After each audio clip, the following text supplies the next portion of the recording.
U.S. President Donald Trump has said that he'd like to see lower oil prices, but our featured guest today says, if anything, crude prices are going to move higher from current levels. Joining us now to discuss is Bart Melek, Managing Director and Global Head of Commodity Strategy with TD Securities. Bart, great to have you on the program. Wonderful to be back.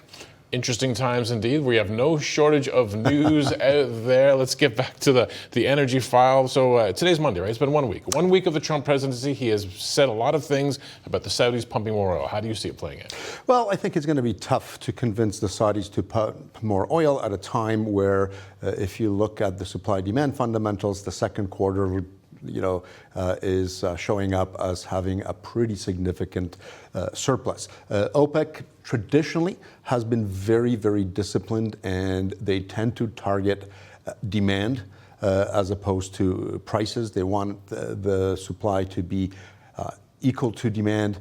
They don't want prices to go too high too quickly, too low too quickly, and convincing them to lower prices, pump more at a time where we're looking at a surplus is probably a no-go for Saudi Arabia, unless there are things that most of us don't know about happening in the background. But that's not how we see it at this point. Is it one of those situations, too, where we can look back in history? I mean, there was a first Trump presidency, and I believe then he was in favor of lower crude prices, tried to lean on Saudi Arabia, and they basically said, we set our own policy.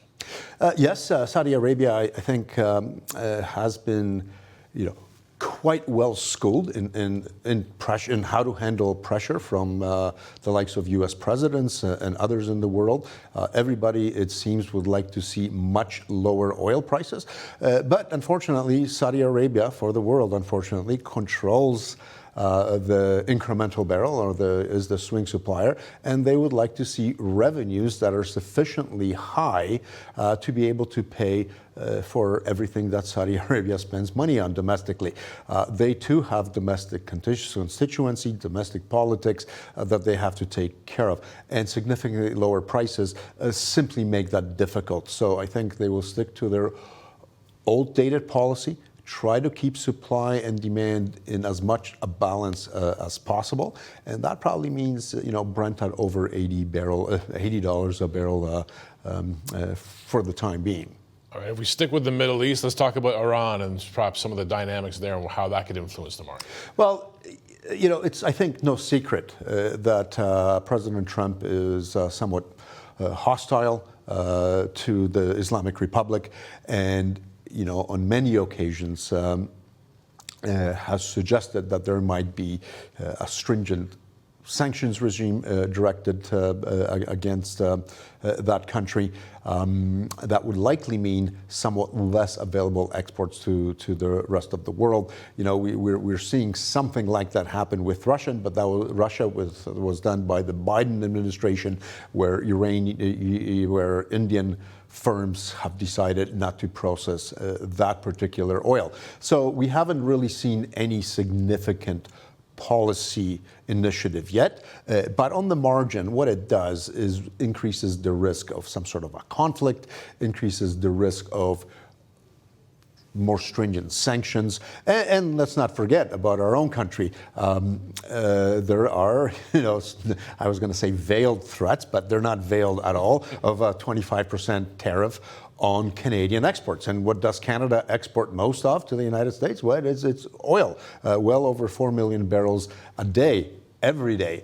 If that were to happen, the supply side is price inelastic, meaning you can't really substitute heavy oil with anything currently in the U.S. U.S. is still a big net importer. The refineries are tooled for heavy crude from Canada, and ultimately it means vast majority of that tax incidence would be in the United States. So all these factors on the supply side point to risks that there might be some interruptions in the U.S. oil market, and therefore a global market. Canadian oil, if it doesn't go to the States, is landlocked, and it means the U.S. would have to source it from someplace else. It means that the pressure will be, I think, to the upside. Not huge, because we're talking about still surpluses, and it's in no way a certainty that these tariffs will materialize or these deeper sanctions, but I think that is something the market is very much talking about. What about Chinese demand? There's a lot going on the planet, isn't there? What about Chinese demand? Well, Chinese demand has gone from spectacular immediately after the pandemic to last year maybe only about 0.2 million barrels, well after 800,000 barrel growth the previous year. And in 2025, we're looking maybe at 0.3 million barrels. But look, any sign that China is getting very serious about stimulating their domestic economy, improving the confidence in the country by helping the real estate market could ultimately mean that they do better economically, and could very well mean that certainly on the margin they're consuming more oil and that market tightens up. But there's a big uncertainty with China as well, and we call them affectionately tariffs, and maybe there'll be countervail action from not only China but other people subject to it that could slow the economy. So there are a lot of uncertainties on the demand side and on the supply side. But if everything works out and China does stimulate, we see a bit of a recovery in confidence, we could see that 0.2, 0.3 million barrel expected demand growth to be a little more. And then we could see the demand side tighten that market up. So you're seeing catalysts for upside in crude oil prices. Is there a limit to that upside? Yeah, I think the limit is, another $10 to the upside, because at that point, I suspect OPEC would release